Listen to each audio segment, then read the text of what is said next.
کسی اچھے شاعر یا ادیب کو پڑھتے ہوئے خود کچھ لکھنے یا کہنے کی خواہش پیدا ہونا تعجب کی بات نہیں۔ ایسا بہت سو کے ساتھ ہوا ہوگا اور ہوتا رہے گا۔ چراغ سے چراغ جلتا ہے اور جلتا رہے گا۔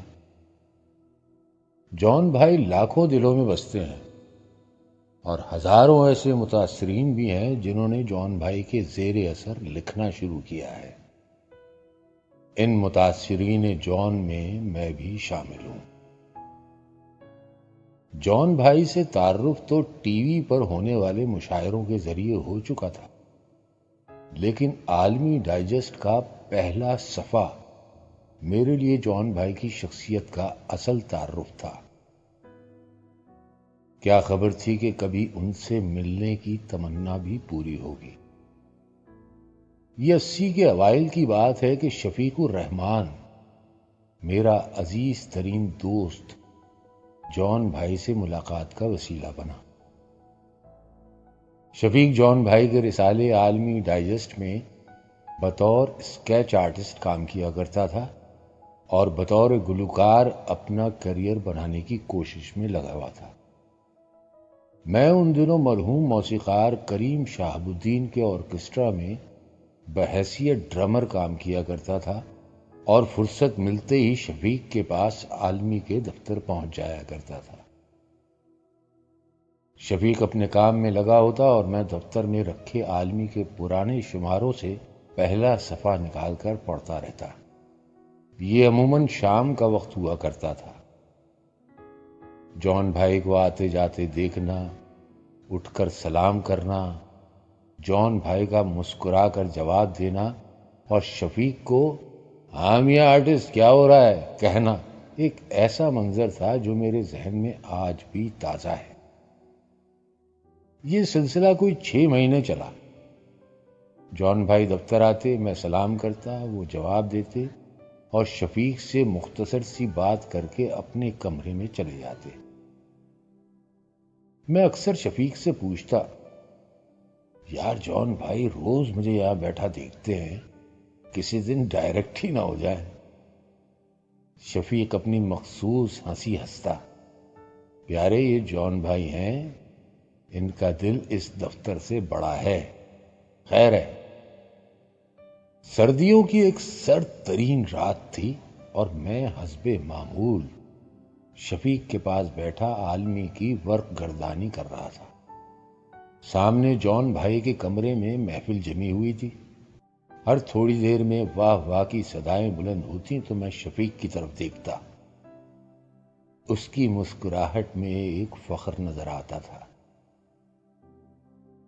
رات کوئی 2 بجے کا وقت ہوگا کہ جان بھائی کے کمرے سے آواز بلند ہوئی، میاں آرٹسٹ۔ شفیق اٹھ کر کمرے کی طرف گیا۔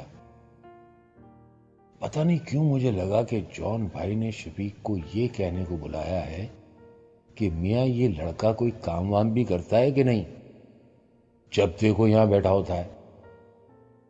جب تک شفیق کمرے میں رہا میری جان حلق میں اٹکی رہی۔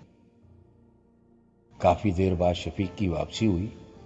اس کے چہرے پر مسکراہٹ تھی۔ جان بھائی بلا رہے ہیں تجھے۔ مجھے لگا کہ بیٹا کلاس کا ٹائم ہو گیا ہے۔ میرے چہرے پر ہوائیاں اڑ رہی تھیں۔ ابے چل نا، میں نے جان بھائی کو بتایا تو میرا پکا والا دوست ہے اور ان کا مرید ہے، چل چل نا۔ میں گمسم اٹھا اور شفیق کے پیچھے ہو لیا۔ جس کمرے کے دروازے کو میں پچھلے 6 مہینے سے بند دیکھ رہا تھا، آج وہ دروازہ میرے لیے کھل گیا تھا۔ اندر کا منظر میری زندگی کا یادگار ترین لمحہ تھا۔ جان بھائی اپنی کرسی پر پاؤں سمیٹے بیٹھے تھے۔ سامنے کرسیوں پر 2-3 مہمان بیٹھے تھے جو جان بھائی کے کسی شعر پر واہ واہ کر رہے تھے۔ شفیق نے جان بھائی سے کہا، جان بھائی یہ اختر ہے۔ جان بھائی مجھ سے مخاطب ہوئے، ارے واہ بھائی، ہمارے آرٹسٹ نے بتایا کہ تم ڈرم بجاتے ہو، بھائی واہ، جانی جاز ڈرم تو بڑا مشکل ساز ہے، اور شفیق نے بتایا تم ہمارا پہلا صفحہ بھی پڑھتے ہو۔ سامنے بیٹھے ہوئے مہمانوں سے مخاطب ہوئے، اس بچے کو میں کافی عرصے سے یہاں دیکھ رہا ہوں، یہ تو خاصا معقول نکلا۔ جان بھائی کے اس جملے پر ایک قہقہا گونجا۔ بیٹھو میاں بیٹھو، جان بھائی اپنے مخصوص انداز میں بولے تو میں جھجکتے ہوئے خالی کرسی پر بیٹھ گیا۔ جان بھائی پر جان آیا ہوا تھا۔ مجھے یاد ہے وہ اپنی غزل خاموشی کہہ رہی ہے کان میں کیا، آ رہا ہے میرے گمان میں کیا کے درمیانی اشعار میں تھے۔ ایک وجد تھا جو جان پر طاری تھا، یہ مجھے چین کیوں نہیں پڑتا، ایک ہی شخص تھا جہان میں کیا۔ یہ شعر جان بھائی کے لبوں سے ادا ہوا اور مجھے لگا کہ میں کسی نوحہ خواں کے حضور بیٹھا ہوں۔ کمرے میں واہ واہ کی صداؤں میں ایک عجیب سی رقت تھی۔ مجھے لگا کہ میری آنکھیں نم ہو گئی ہیں۔ یہی حال کمرے میں بیٹھے ہر شخص کا تھا۔ جان بھائی اپنی کرسی پر بیٹھے جھوم رہے تھے اور بار بار یہی شعر دہرا رہے تھے۔ وقت تھم گیا تھا، اور حقیقت یہ ہے کہ وہ وقت آج بھی مجھ میں کہیں رکا ہوا ہے۔